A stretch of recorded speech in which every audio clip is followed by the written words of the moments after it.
بنسعى أمام مجلس الوزراء المصري ثورة لتصحيح مسار التعليم. اللي عاجبه حال تعليم أولاده ما ينزلش، اللي عاجبه نظام الامتحانات وترسيخ الجيش ما ينزلش، اللي مش شايف فيه مؤامرة على التعليم ولا على مستقبل مصر ما ينزلش، اللي شايف ان التعليم قضية هامشية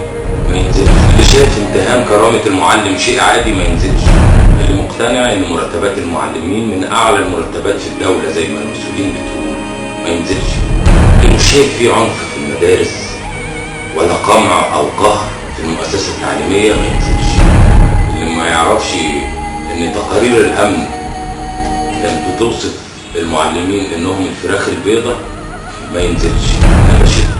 وبحيي على ايد كل مصري حر شريف معلم او ولي امر هينزل يوم 10/9 بهدف مصلحة العليا للبلاد، بناء منظومة تعليمية تليق بمصر بعد الثورة، تخريج منتج تعليمي مبدع مبتكر بيحب وطنه قادر على خدمة نفسه ومجتمعه. عاش كفاح المعلم المصري.